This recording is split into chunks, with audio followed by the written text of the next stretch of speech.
مجھے پاس ایک دفعہ کینیڈا سے فون آیا, وہ کوئی وہاں کی یونین کونسل کے کوئی صدر تھے, اور وہ وہاں پہ نا گھریلو معاملات, مسلم تھے لیکن کینیڈین گورنمنٹ کی طرف سے کوئی جو مسلم فیملیز ہیں یا کوئی غیر مسلم فیملیز کے جو پھڈے مڈے ہوتے ہیں وہ نمٹانے کے لیے گورنمنٹ کی طرف سے تھے. وہاں وہ یہ بڑے اچھے قوانین ہیں, وہاں گورنمنٹ لیول پہ اس طرح کے کام ہو رہے ہیں کہ یار فیملی کو جوڑنے کے لیے جو بھی آپ کر سکتے ہو کرو. ہمارے یہاں گورنمنٹ لیول پہ الحمدللہ اس طرح کا کوئی کام نہیں ہے. یونین کونسل ہے مگر اس کو پتہ ہی نہیں ہوتا کہ اس محلے میں کیا ہو رہا ہے, اور نہ ہی پتا ہو اچھا ہے, پتا ہوگا تو اور تھوڑا سا خطرناک ہو جائے گا, اللہ خیر کرے. تو بلکہ ہمارے ہاں عدالتیں ماشاءاللہ جوڑ کے بجائے طبیعت سے توڑ پیدا کر رہی ہیں. عدالت چلے گئے نا تو اب طلاق نہیں بھی دینی ہوتی تو پھر کیا ہوتی ہے, کیونکہ وکیل اس کو پہلے سے عورت کو بتاتا ہے یہ الزام اپنے شوہر پہ لگا دے. وہ مارتا پیٹتا ہے, وہ فوش مووی دیکھتا ہے, یا وہ گندا آدمی ہے, یا جب مرد پڑتا ہے وہ اور تیش میں آ جاتا ہے, بولتے ہیں اب تو میں وہ اور زیادہ, اور اسی طرح مرد بھی یہی کر رہا ہوتا ہے جا کے.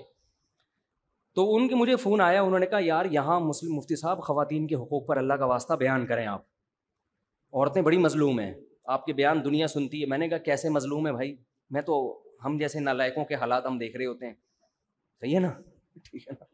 میں نہیں کہہ رہا کہ میں مظلوم ہوں, میں کہہ بھی نہیں سکتا, میں اتنا میرے اندر تپڑ نہیں ہے, ٹھیک ہے نا, ہمارے اندر اتنا دم نہیں ہے. یہ بڑا جگر والے لوگوں کا کام ہے ایسی باتیں کرنا. تو وہ انہوں نے کہا کہ بھائی عورتیں بڑی مظلوم ہیں, میرے پاس جو کیسز آتے ہیں. میں نے کہا کیسے مظلوم ہیں, یہاں کینیڈا میں تو خواتین کے بہت زیادہ حقوق ہیں, یہاں تو مرد کو وہ جب چاہیں گچی مروڑ دیں اس کی, قانون اتنا سخت ہے, اور آپ کہہ رہے ہیں خواتین بہت مظلوم ہیں, آپ ان کے حق میں بیان کریں, مرد ظلم نہ کریں. تو کہنے لگے آپ کو نہیں پتا یہاں مرد بہت سارے نہیں ہوں گے, کوئی کینیڈا میں لوگ بیان سن رہے ہوتے ہیں تو کہتے ہیں یار کوئی نہیں کوٹتا پیٹتا یہاں, تو آپ پتہ نہیں کیسی باتیں کر رہے ہیں. دیکھو جو لوگ اس طرح ثالثی کا کام کر رہے ہوتے ہیں نا, ان کے پاس اس طرح کے کیس آتے ہیں. ضروری نہیں کہ ہر گلی محلے میں ایسے ہو رہے ہوں. نارملی اب جیسے میں بتاؤں آج میرے پاس طلاق کے 5 کیس آئے, کل 3 کیس آئے, تو آپ کہیں گے یار ہماری گلی میں تو کسی کو طلاق نہیں ہوئی, تو اب وہ تو جو ہوئی ہوگی تو ہمارے پاس آ گیا نا وہ. تو اس لیے ضروری نہیں کہ پورے کینیڈا میں یہ ہر گلی محلے میں ہو رہا ہو, لیکن جو آدمی ثالثی کا کام کر رہا ہوتا ہے اس کے پاس تو جو کیس آتے ہیں تو اس میں وہ کہہ رہے ہیں میجورٹی ایسی ہے جس میں عورتیں مظلوم ہوتی ہیں. ان کے رائے کے مطابق وہ ظلم کیا ہوتا ہے کہ مرد بے تحاشا مارتے ہیں. کہہ رہے ہیں ایسے ایسے کیس آتے ہیں, عورتوں کو اتنا مارا ہوا ہے, خون خرابہ کیا ہوا ہے, تو سمجھاؤ آپ. میں نے کہا یار میری عقل نہیں مان رہی کہ اتنا مضبوط لا ہے, اتنا مضبوط قانون ہے, اور مرد اٹھ کے اتنے لا میں کیسے خون خرابہ کر سکتا ہے آدمی. یہ تو اگر لا نہ بھی ہو تو بھی میرا خیال ہے 2-4 آدمی تو ایسے ظالم ہر معاشرے میں ہوتے ہیں, لیکن میجورٹی یا بہت سارے مرد ہمارے معاشرے میں میرا خیال ہے شہری گاؤں دیہاتوں میں ہوتا ہے, لیکن شہری علاقوں میں پڑھے لکھے علاقوں میں ایسا نہیں ہوتا کہ ایک تھپڑ مارنے سے پہلے بھی آدمی 20 دفعہ سوچتا ہے کہ اس کا رزلٹ کیا ہوگا اور پھر اس کا نتیجہ کیا نکلے گا. تو اور اتنا مارا کہ جناب خون خرابہ ہو گیا, یہ کیسے پاسبل. میں نے کہا مجھے میری کھوپڑی میں یہ بات نہیں آ رہی. میں انہیں بتایا کہ پینے کی وجہ سے. کس وجہ سے جی؟ پینے کی. شراب پیتے ہیں اس کے بعد کھوپڑی کام کرنا چھوڑ دیتی, بات بات پہ ایکسائٹیڈ ہوتے ہیں, غصہ آتا ہے, توڑ دیا پھوڑ دیا. جب اس کے بعد بیگم کا جب قیمہ بن گیا, اس کے بعد جب اترا ہے نشہ, بھائی یہ ہوا کیا ہے نا یہ ہوا کیا. کہہ رہے پھر بیوی اگر جیل بھجوا دے اس پہ پھر اور تپتا ہے وہاں جا کے وہ کہ میری بیوی نے مجھے جیل کیوں بھجوایا, وہ باہر نکلو پھر میں دیکھو کیا کرتا ہوں. تو یا تو طلاق ہوتی ہے یا عورت پٹتی رہتی ہے. تو یہ کس کے فضائل ہیں؟ کس کے؟ پینے پلانے کے. تو اگر پینے میں سکون ہوتا, شراب میں سکون ہوتا, پینے میں لذت ہوتی, تو اتنی ٹینشن میں آتا کہ بیوی کو مار دھاڑ کے اس کا بیڑا غرق کر دیتا. کیا ہو گیا میرے بھائی؟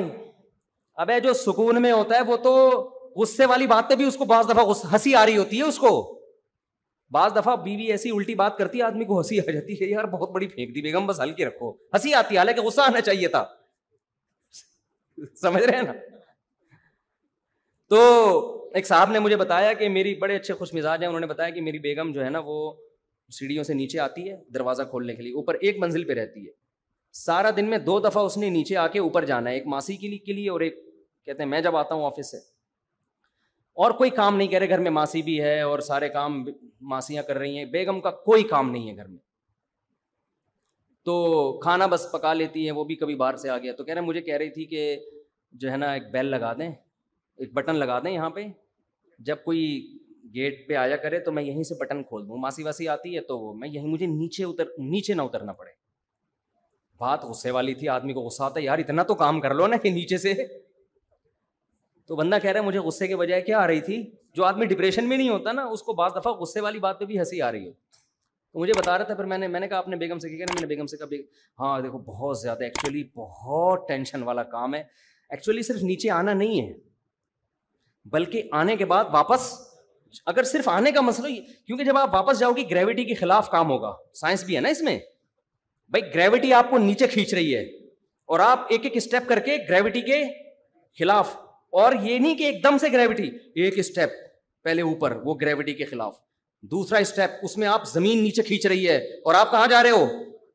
اور دن میں یہ ایک دفعہ نہیں 2 دفعہ یہ کرنا پڑ رہا ہے. اس سے تو آپ کا کولیسٹرول سب ختم, فیٹ جو ضروری ہے وہ بھی ختم, ماس جھڑنا شروع ہو جائے گا. یہ بہت بہت ضروری ہے بیگم. سمجھ میں آ رہی ہے بات؟ جو خوش اخلاق ہوگا نا اس کا اسٹائل یہ ہوگا. جو ہر وقت ڈپریشن میں ہے نا, ڈپریشن میں آیا گھر میں تھکا ہوا, پینے پلانے کا معمول ہے اس کا.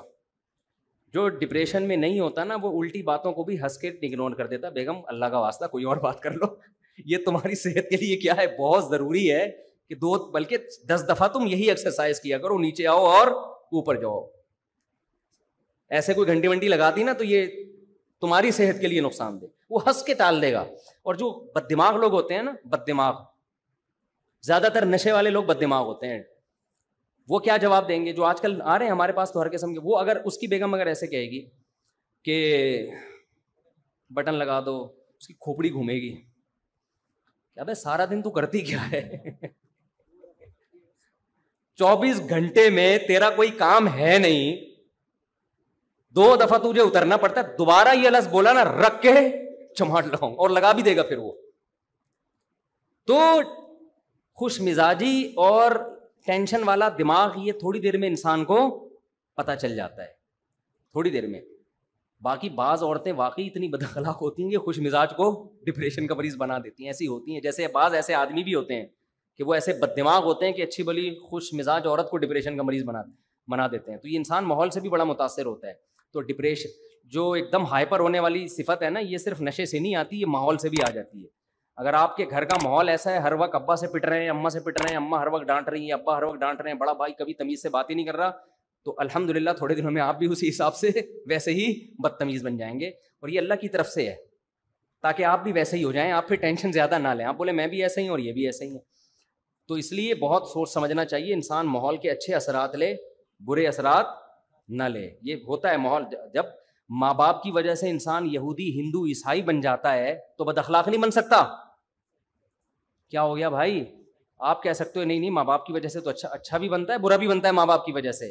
اس میں ماں باپ کو یہ سوچنا چاہیے کہ بچوں کے سامنے کم از کم ہم آپس میں اپنے اخلاق کو تھوڑا سا اچھا رکھ لیں, ورنہ بچے بدتمیز بنیں گے.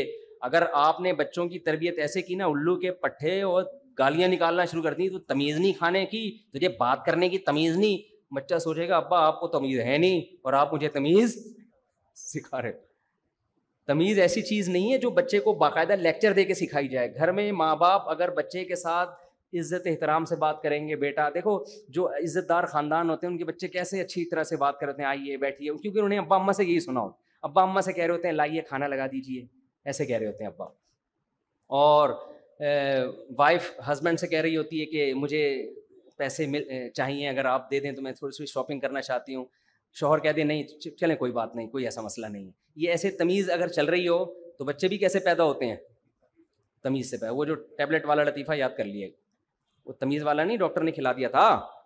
ابے نئے نئے لوگ آ جاتے ہیں, تھوڑا سا فریش ہو جائیں گے. ایک ڈاکٹر نے کیپسول ایجاد کیا کہ حاملہ عورت کو کھلائیں گے تو بچہ تمیز والا پیدا ہوگا. تجربہ کیا, ایک پریگنینسی میں خاتون کو کھلایا ایک کیپسول, بچہ پیدا ہوتا ہی آداب. انہوں نے کہا یار یہ تو بڑا ٹائٹ ہو گیا تو انہوں نے اکٹھے 4-5 کیپسول ایک خاتون کو کھلا دیے.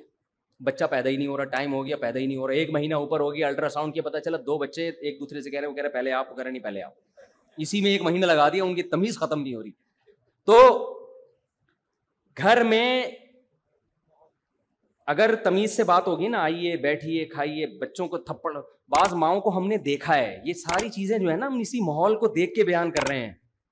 بعض ماؤں کو شکایت ہوتی ہے ہمارا بچہ تمیز سے بات نہیں کرتا, اور انہیں پتہ ہے تربیت کیسے کی ہوتی ہے؟ بچہ پانی لے کر آ رہا ہے, تھوڑا سا ہاتھ سے گر گیا, ایک تھپڑ لگا دیا اس کے کھینچ کے. یار کیا ہو گیا یار, بچے کے ہاتھ سے پانی گر گیا ہے, بچے کے ہاتھ سے چائے گر گئی ہے, آپ کے ہاتھ نہیں رک رہے, ایک تھپڑ لگا دیا, وہ گھوم گیا پورا نا, جب وہ پورا گھوم رہا ہے گول گول, یہ میں نے اپنی آنکھوں سے دیکھے ہوئے واقعات بتا رہا ہوں میں, گھوم گیا, بچہ رو رہا ہے تو ایک اور لگا دیا کہ چپ کر جا. وہ چپ تو ہو جائے گا مار کے خوف سے, لیکن سمجھ گو کہ اس کے اخلاق گئے تیل لینے, وہ بدتمیز بنے گا, وہ ایٹیٹیوڈ ویٹیٹیوڈ ختم. تو بچہ گھر میں ماں باپ کو بہت ضروری ہے بچے سے روب ضرور رکھیں, لیکن بات کیسے کریں؟ تمیز سے بات کریں. اوے ادھر آ بیٹھ, ہوئے یہ نہیں ہوتا گھر, یہ بہت ہی بدتمیزی والا حساب کتاب ہے. ہاں بیٹا کیا کھاؤ گے, بیٹا یہ کر لیں, اس طرح سے تمیز سے. آپ لقمان علیہ السلام کو دیکھ لو نا, اپنے بچے کو کیسے نصیحت کر رہے ہیں, یا ابو نہیں, اے میرے پیارے بیٹے, لا تشرک باللہ, شرک نہیں کرنا. ابے ہو تبے ہو کا لفظ ہے کہیں؟ وہ پورا لقمان علیہ السلام کی اپنے بچے کو نصیحت پر نازل ہوا ہے قرآن میں. پورے رکوع میں نہ ابے کا لفظ ہے, نہ تبے کا لفظ ہے, نہ اڑے کا لفظ ہے, نہ اوے کا لفظ ہے. عربی میں جو بھی اڑے تڑے ہوگا آپ کہہ سکتے ہیں, اردو کے لفظ قرآن میں کہاں تھے, عربی میں بھی تو ہے نا اڑے تڑے, ابھی ہر زبان میں ہوتا ہے, کہیں بھی نہیں ہے. وہ خبیث تو کیا کر رہا ہے, وہ گدھے تجھے شرم نہیں آتی, اور یہ کہیں بھی نہیں. یا وہ نہیں ہے, اے میرے پیارے بیٹے, اهدنا الصراط المستقیم, ہم کو سیدھے رستے چلا